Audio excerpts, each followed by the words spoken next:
Are your Facebook posts being shown to your friends and followers? Or have you been shadow banned by Snopes for sharing conservative content on the social media platform? Shadow banning is a new concept in social media and involves banning a user from a platform in such a way that the banned user is unaware of the ban. A shadow banned user will be able to see their own posts, but other users, including friends and followers, do not get to see them in their news feed. Thanks to new Facebook rules, conservatives who share news articles that Snopes decide to suppress, or opinion pieces that CEO David Mikkelson considers deplorable, are having their Facebook posts hidden from their friends, family and followers. Snopes was tapped by Facebook as one of its approved fact-checking groups and given the ability to mark stories on the site as true or false. While this idea sounds fine in theory, in practice it has had a chilling effect on free speech, while limiting the free expression of conservatives on the internet. Let's look at a recent case in point. This past week many conservatives shared a news article written by this author about a double murder in Huntsville,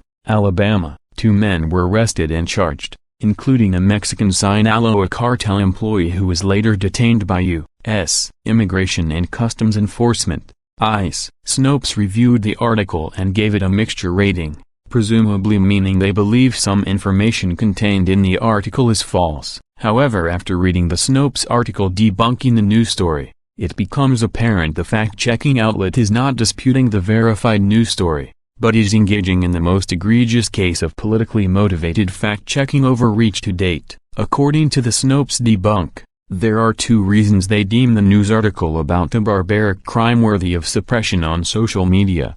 According to David Mikkelson, a Mexican citizen employed by the notorious Sinaloa drug cartel, who has been detained by ICE, may not be an illegal alien. Mikkelson also takes issue with the claim there was a media blackout concerning the story, citing some minor reports in local news regarding court hearings to claim the case wasn't being ignored. Are these the real reasons Snopes chose to suppress the real, verified crime story on Facebook, or is it because the story does not fit the liberal agenda pushed by the Democratic Party and mainstream news outlets? Many readers believe fact-checkers do not check facts. Rather, they serve as damage control tools the Democratic Party establishment and liberal mainstream media. Snopes never fact-check mainstream media. CNN regularly publishes unverified, baseless information citing anonymous sources, and Snopes routinely grants them a pass, whereas an alternative media outlet publishing news of interest to conservatives will be suppressed by Snopes for the thought crime of identifying an ICE detainee as an illegal alien. This absurd ruling by the Snopes CEO means conservatives who are concerned about a barbaric crime that was committed by an illegal alien will not be allowed to share the content with their friends and followers. The real,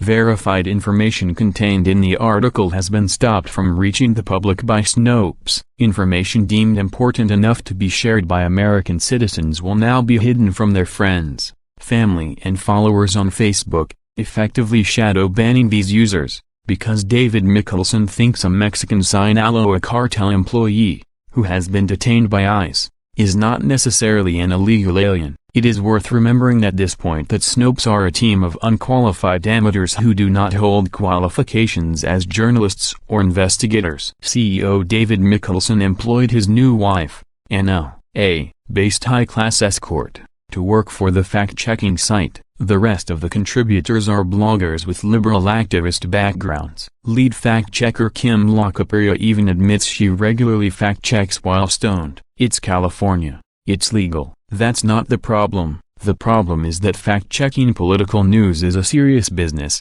and it should be taken seriously by Snopes, especially now that Facebook have anointed them watchdogs of all of our news feeds with the power to shadow ban users. Facebook should draw the line at using the services of a fact-checking company whose senior staff admit they work while stoned. There is too much at stake.